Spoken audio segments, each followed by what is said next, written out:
took them to the wilderness so they can discover themselves. Can I pray for somebody today? I pray everything that the enemy throws at you will become a learning ground. You begin to learn the ways of greatness. You begin to learn the wisdom of greatness, so you can be all God destined you to be, so you can function in the dimension God has anointed you to function. May you begin to learn from your pain. May you begin to learn from your pain. May you begin to learn from your tears. May you learn from that sorrow. May you learn from that issue. That when you come out of that thing, you come out wiser. You come out stronger. You come out a new person. Because you've gone through and you learned a lot. May you go through places and learn things. When they sold Joseph to slavery, they don't say they sent Joseph to school. Joseph was to go to the palace. But before he gets to the palace, Joseph needs to learn management. And the only way he can learn management is to be sold to a man called Potiphar.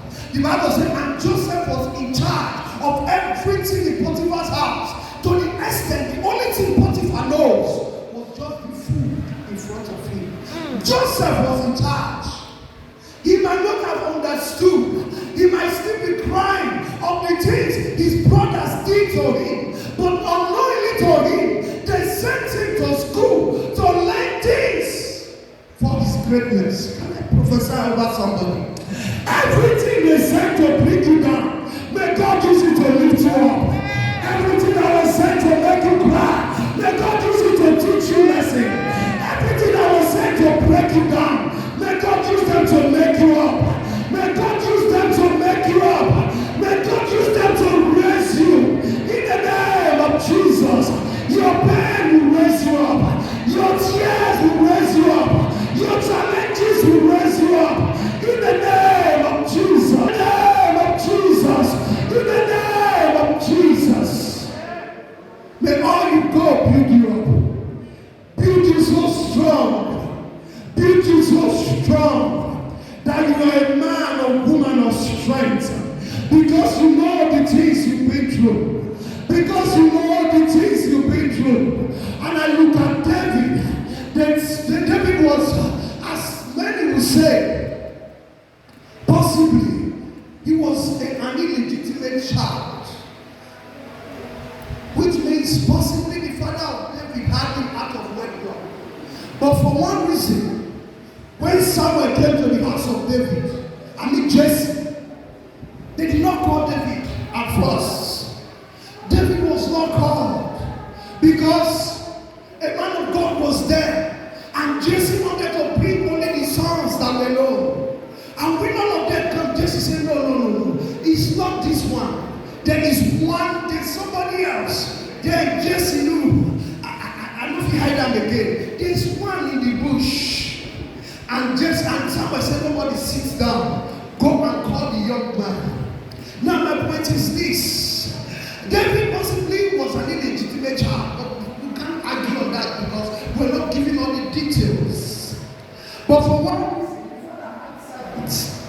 but David was sent to the bush to take care of sheep.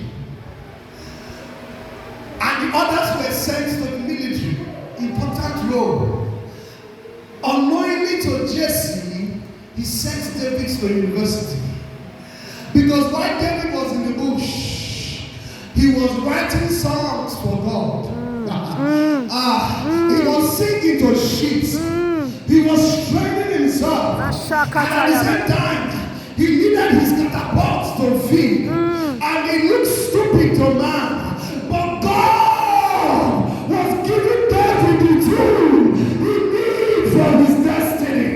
While he was in the bush, he was gathering materials from where God was taking him to. While he was rejected, God was building him up. While they forsake him, God was making a great man in him. Why nobody remembered him? God was building him for greatness. no, God can say yes. And when God says yes, every no of man is cancelled. Because when it was time, the prophet said nobody sits down till we don't get that bastard boy. That boy they think it was good for nothing was the one God was looking for. The one the father tried to hide was the one God needed. They thought they abandoned him, but they never knew he was gathering tools. So they would read the books of Psalms, wrote by a boy, writing love letters to God in the bush, singing and dancing for sheep. And they thought he was crazy. They say he was wasting his time. They say he was wasting away. They never knew he was building something in the realm of the spirit. When time came, God said to somewhere, I have seen a man after my heart. He can dance for me when nobody is there. He can sing to me. He can write love letters to me. He loved me so much. Even in the place of rejection, his heart was still with me. They never knew they sent him to school. It was a wilderness of life. But he was gathering all he needs. He was gathering all he needs. He was writing songs. He was dancing to God. He was learning his catapult while his brothers were in military, taking classes. He was going through the hard knocks of life. But before they know, the same guy who was behind, all of a sudden he came to the front.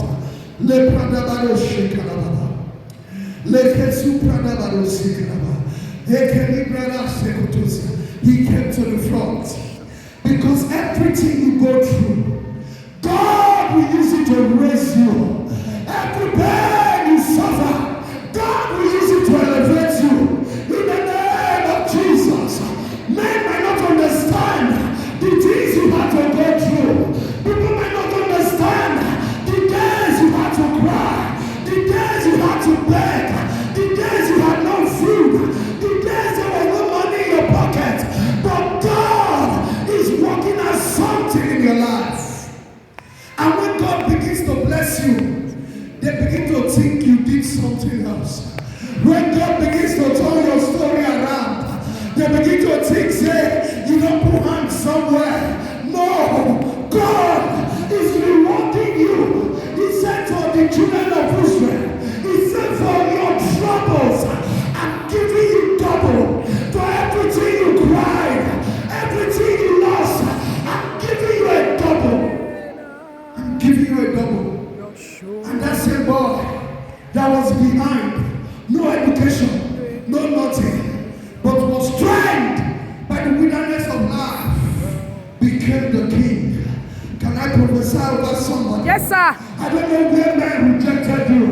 May God raise you up in the name